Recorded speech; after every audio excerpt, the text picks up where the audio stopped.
Russ on Russ. Yeah, that's right. Yeah. So, has Russ proven he is the missing piece for the Steelers? I mean, he's the better quarterback in the 2 games that he's played. Now, does that mean that does it mean he's a missing piece? I would think that George Pickens, the receiver, thinks so. Right. Because he's obviously getting opportunities to catch the football. Because he can throw it, right? He's been there, he's done it, he knows what to do. They know how to manage him. He certainly looked better than he did the first start, this second start, and he'll probably look better as time goes on. But the missing piece,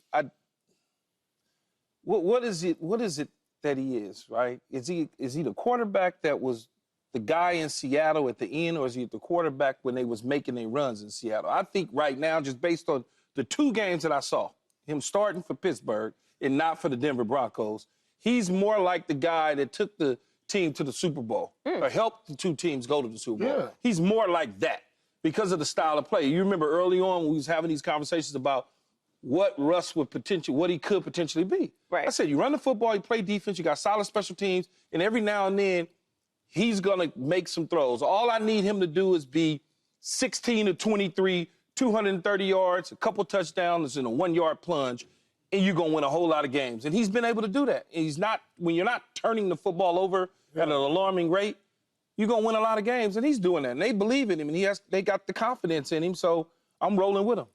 Yeah, I think just like when you look at it, when I looked at Fields, 4-2, and I said, man, if the Steelers make the playoffs, do I have confidence the way? It's just the way that they won, and it was like kind of not like Fields wasn't beating you. So, like, to say Russell is the missing piece, I have to agree.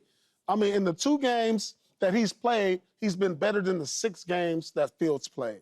They're averaging over 31 points a game. It just looks like, man, if I'm going to have a deep playoff run or if I'm going to make some noise, and when I look at the AFC, everybody's looking a little vulnerable except KC. I mean, you talk about the Bills. The Ravens just lost to Cleveland. And we know what's going over there in Texas. They're dealing with their situation with injuries.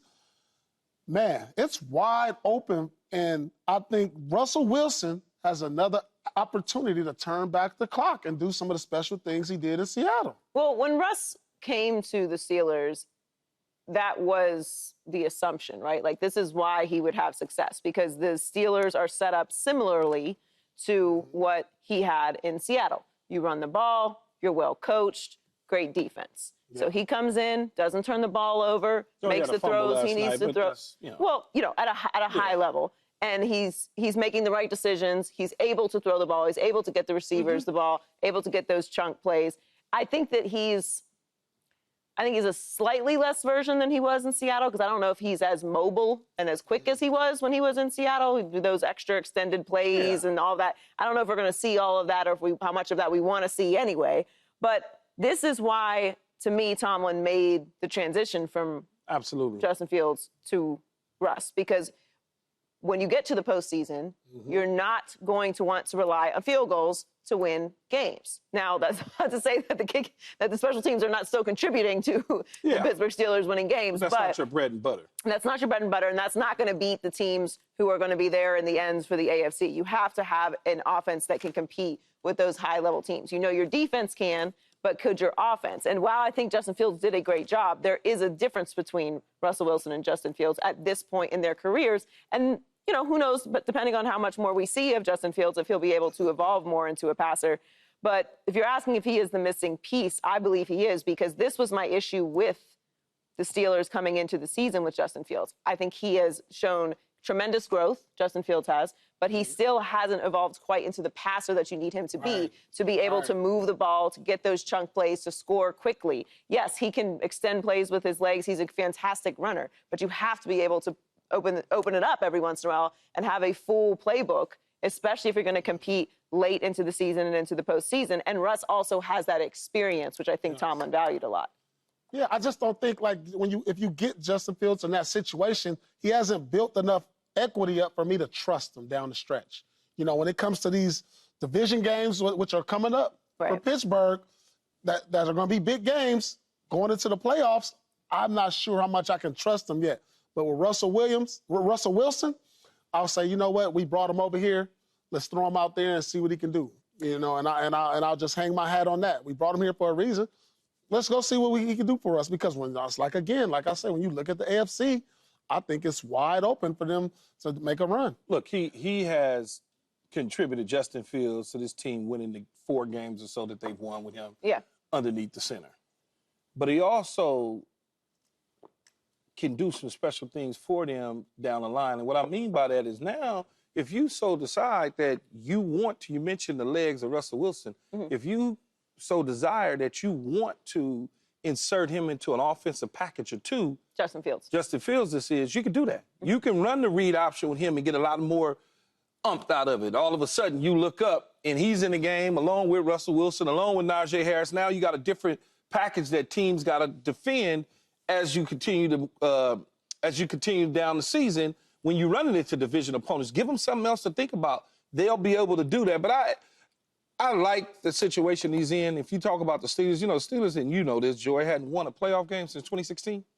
That's a long time. Especially they've been to the playoffs. They just can't figure out how to win. Yeah. And messing around with Mason Rudolphs and Duck Hodgeses and them dudes. Well, I mean, Ben didn't. Well, he was at aging, the end. He was aging. He wasn't the same. He was a dead man walking at the end. And, you know, the Steelers are an incredibly loyal franchise, so they didn't really make the moves that they should have made when Ben was still at his height, or at least still competitive. They held on too long. Yes, that's another way of saying it. But they didn't have anyone behind him either. They held on too long. And they've recovered since, I believe, in this situation. But how far can the Steelers go with Russ? To your point, the Pittsburgh Steelers' expectations every single year are not only to make the playoffs, but to be competing for championships. They can go far. I really believe that, because if you look at the AFC, and Paul mentioned Kansas City, well, Kansas City's undefeated and they got Patrick Mahomes. So we obviously look at them different than we do most teams in the AFC. But Pittsburgh can play with them. And Pittsburgh probably could beat them with Russell Wilson. It just depends on what happens at that time that they play them. But outside of that, who should they be afraid of? They're going to get an opportunity to see Baltimore. They're going to, if they play Buffalo in the playoffs. So I'm trying to think of AFC teams. There's the Denver Broncos that's in the mix. You know, you got Buffalo, the Ravens, Denver, Buffalo, Denver, Texans. The Texans are in the mix. So are you afraid of the Texans? Now, especially they beat up? Are you afraid of, are you really afraid of the Ravens that you tend to box with every single year despite the record? The only team that I think anybody should really be afraid of right now is the Kansas City Chiefs. I don't even know if you should be afraid of them, because their games is so, they play your style basically on the scoreboard. The games are so close. He's had the ball. Right, and while I think Andy Reid is the best coach in the league, Mike Tomlin ain't far behind. Mike Tomlin is right there. Right there. There is quite a separation. I understand. When it comes to Patrick Mahomes. Yes and no, because Russ, if this is the Russ that we think he's going to be the rest of the way, he's been in those last-minute situations in his career too. Yeah. He's been the last guy holding the ball, Michael talked about, where Lamar is a little different when you start looking at Patrick Mahomes holding the ball as the last possession. Russ has been the last possessions before. Right, yeah. And so what I'm saying, exactly, so what I'm saying is that moment is not going to be too big for him. That's why I'm looking at it and saying they're not going to be afraid of him. Yeah, I'm not ready to start talking about that yet. I'm not. No, I understand. You don't like. I get it. That. You don't want to. You don't ever want to say something bad about Patrick Mahomes or perceive bad things about Patrick for the Kansas City or Chiefs Tom Brady or any of those guys. I get it. Yes. They walk on water. I understand. But I agree with you guys though. The AFC is wide open right now. I believe it is. I think even though Kansas City Chiefs with Mahomes 7-0, I still look at them and say they're vulnerable. They dealing with injury after injury. I mean, if you're gonna catch the Kansas City Chiefs, it's this year. You know what I'm saying? Because they said that last year it's too. like plug and play. It's like, I got one guy out, one guy in. I mean, is this, but the key signing was Amari Cooper. That was key signing for them, because if they don't get him, then I'm not sure, Kansas City will get to the Super Bowl. But with him, I like their chances. But It's wide open. You got a defense. We dare to say anything negative about the Kansas City Chiefs, but you're not saying anything negative. You're just assessing and giving your own opinion about what they look like and what they could potentially be. They look like the only undefeated team in the league. Yes, that's true. Like. That's true. But just because you're undefeated don't make you the team at the end of the day. It doesn't mean they're gonna three-peat. Does not mean that at all. You think you don't think that the Pittsburgh Steelers they're getting better? Yes, I love what Pittsburgh is doing. They're getting better, Joy. I can't you tell and you're Pittsburgh excited about Pittsburgh, Joy. I thought you were Pittsburgh. I love it. What's going on, Joy was jumping up and down on the couch last night. I absolutely love it. I love it. She was screaming at the TV and everything. We're very used to success in Pittsburgh. Okay, this is not new. All I'm saying is I don't want to start talking about we're not afraid. Nobody's afraid of the Kansas City Chiefs. I'm not in the Pittsburgh locker room. I can say it all day long. I don't have to. Hey, look, I don't have to cash that check. Joy said it in the back before we got on the show. Pittsburgh versus Kansas City in the AFC Championship game. I would love to see that. Well, let's check in on some of the breaking news from today. As Paul mentioned, the Texans are dealing with some crazy injuries. The Texans added Stefon Diggs in the offseason. Now they're losing him for the rest of the season. Diggs had knee surgery today, ending his first season in Houston. The Texans do expect to get Nico Collins back in a few weeks. This is devastating news for the Houston Texans and the league. There's just been so many season-ending injuries this year. It's remarkable. But how much does this injury impact the Texans moving forward? I think it'll impact them to some degree just because of the veteran leadership that he can bring to a young receiving group.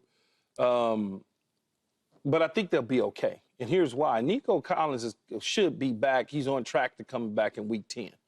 But if you go back and you look the first 5 weeks of the season, he led them in every receiving statistical category with Stefon Diggs on the field. I don't think that changes. You go back to last year, he was their guy. So you get him back healthy in Week 10, I think they'll be fine. I don't see any reason they should panic or feel like, oh, my God, Stefon Diggs. Because Stefon Diggs was not their number one target, their number one guy. It's always been Nico Collins. He was just there as an extra piece that could add some stuff to the table. Now, big plays, though. This is a guy you can count on to make big plays, though, when Nico Collins wasn't there. I understand that, but the first 5 weeks of the season, both of them was there. And Nico Collins carried over everything that he did a year ago. He's the guy. I think they still going to be okay. They got the quarterback, and as long as you got a quarterback in this league that can play, I think you'll be fine. They got a defense.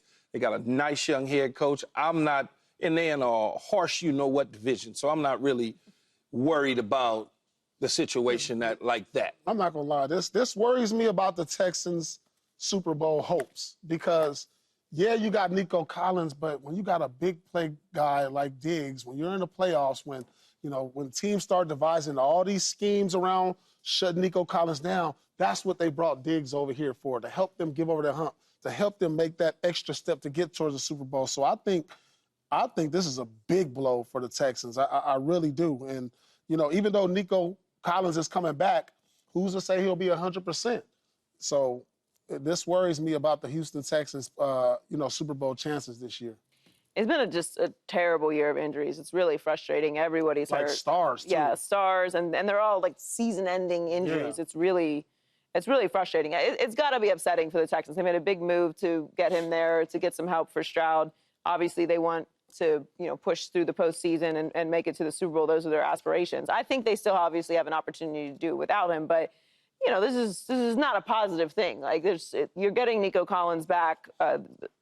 Estimated around week 10 or so, but they like every other team have a ton of injuries up and down the roster, and this is just a loss that's got to be very frustrating. It's 64 targets in the season, almost 500 receiving yards, 3 receiving touchdowns, and a rushing touchdown.